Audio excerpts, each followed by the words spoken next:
The Wedding Dance by Amador Daguio. A woman holding the bean flowers, soft in the texture, silken almost, but moist where the dew got into them. Silver to look at, silver on the light blue, blooming whiteness when the morning comes. The stretching of the bean pods, full length from the hearts of wilting petals, would go on. Lumnai's fingers moved along, long time among the growing bean pods. I hope you're happy, Awiao. It's supposed to be the happiest day for the married couple, but Awiao can't help but feel lost in his own wedding. He looked around to see if he can spot a certain someone he was hoping to be there. He was disappointed when he can see Lumnai, and he knows the reason why. Where are you going, Awiao? I am going. I need to see her. I need to know if she's okay. Okay, just come back quickly. My father might look for you. Thank you. Awiao reached for the upper horizontal log, which serves as the edge of the head-high threshold. Clinging to the log, he lifted himself with one bound that carried him across to the narrow door. And there he saw the woman he's been looking in his wedding party. I'm sorry this had to be done. I am really sorry, but neither of us can help it.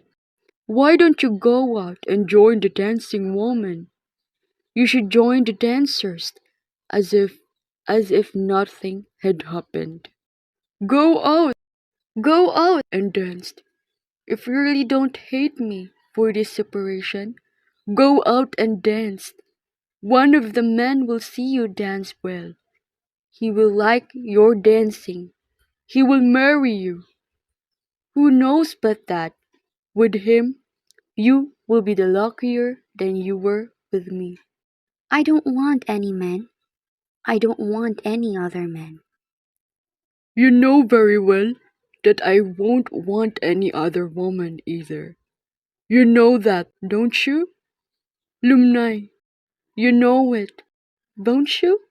Yes, I know. It's not my fault. You cannot blame me.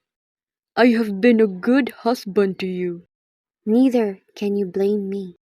No, you have been very good to me. You have been a good wife. I have nothing to say against you. It's only that a man must have a child. 7 harvests is just too long to wait. Yes, we have waited too long. We should have another chance before it's too late for both of us. You know that I have done my best. I have prayed to Kabunian much. I have sacrificed my chickens and my prayers. Yes, I know. Do you remember how angry you were once when you came home from your work in the terrace because I butchered one of our pigs without your permission? I did it to appease Kabunian because I like you. I wanted to have a child, but what could I do? Kabunyan does not see fit for us to have a child.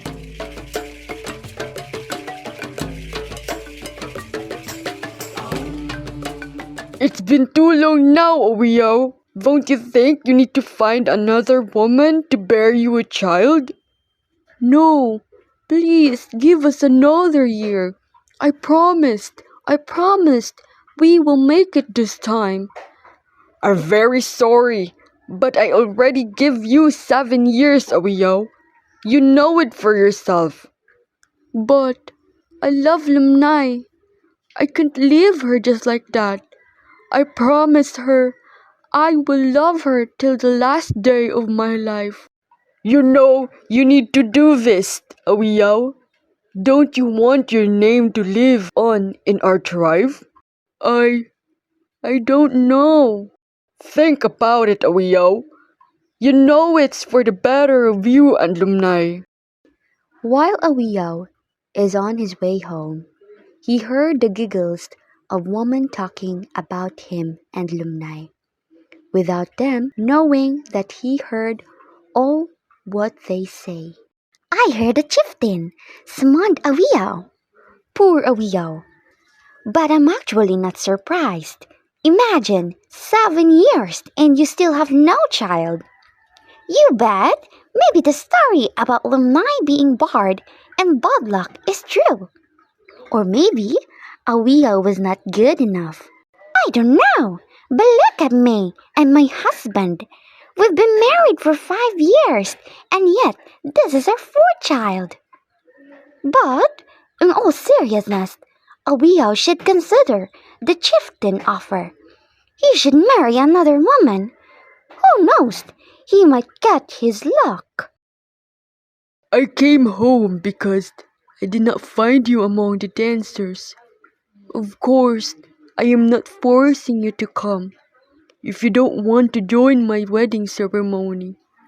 I came to tell you that Madulimay, although I am marrying her, can never become as good as you are. You are one of the best wives in the whole village. That has not done me any good, has it? This house is yours. I built it for you. Make it your own. Live in it as long as you wish. I will build another house for Madulimay. I have no need for a house. I'll go to my house, my own house. My parents are old. They will need help in the planting of beans, in the pounding of the rice. I will give you the field that I dug out of the mountains during the first year of our marriage. You know I did it for you. You helped me to make it for the two of us. I have no use for any field. Go back to the tents. It is not right for you to be here. They will wonder where you are, and Madulimay will not feel good. Go back to the dance. I would feel better if you could come and dance for the last time. The gangsas are playing. You know that I cannot. Lumnai, Lumnai! If I did this, it's because of my need for a child. You know that life is not worth living without a child. The men have mocked me behind my back. You know that. I know it. I will pray that Kabunyan will bless you and Madulimay. Come with me, Lumnai. I will show you something. You know I can't, Owiyaw. It will only hurt me. Please, Lumnai, this is my last wish. Come with me. 7 years ago, the high hopes they had in the beginning of their new life, the day he took her away from her parents across the roaring river. On the other side of the mountain, they tripped up the trail which they had to climb, the steep canyon which they had to cross. The waters boiled in Lumnai mind in forms of white and jade and roaring silver. The waters tooled and growled, resounded in thunderous echoes through the walls of the stiff cliffs. They were far away now from somewhere on the tops of the other ranges, and they had looked carefully at the buttresses of rocks they had to step on. A sleep would have meant death. Everything is perfect. No, no, Leo. Leo, my husband. I did everything to have a child. Look at me. Look at my body. Then it was full of promise. It could dance. It could work fast in the fields. It could climb the mountains fast. Even now, it is firm, full. But, Leo, I am useless. I must die. It will not be right to die. I don't care about the fields. I don't care about the house. I don't care for anything but you. I'll have no other man. Then you'll always be fruitless. I'll go back to my father. I'll die. Then you hate me. If you die, it means you hate me. You do not want me to have a child. You do not want my name to live on in our tribe.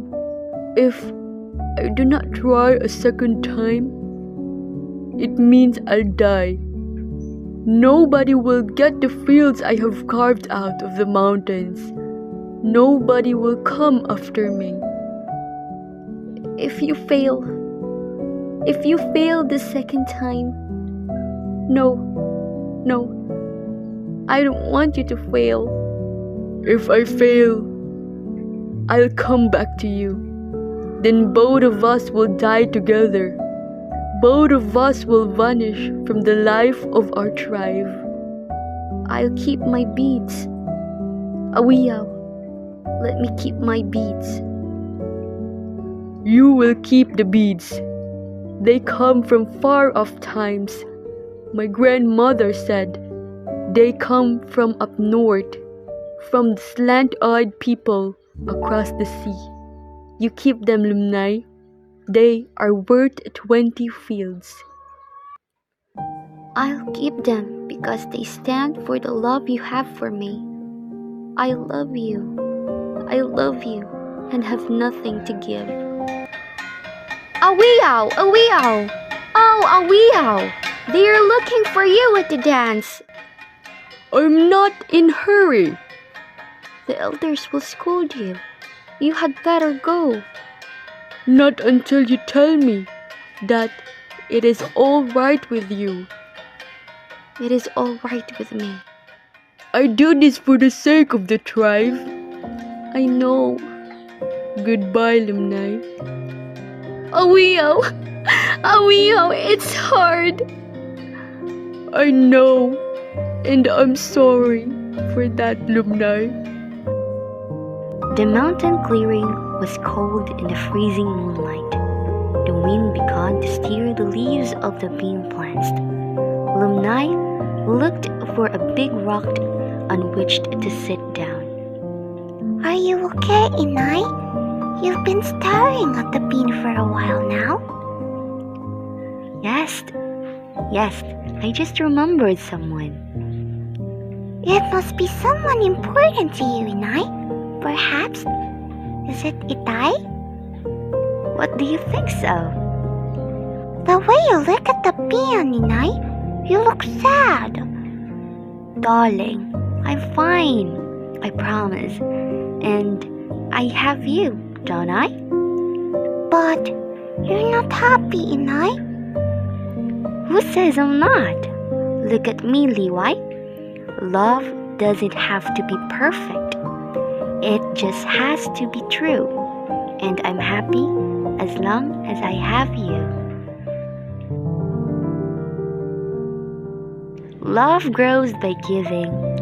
The love we give away is the only love we keep. The only way to retain love is to give it away.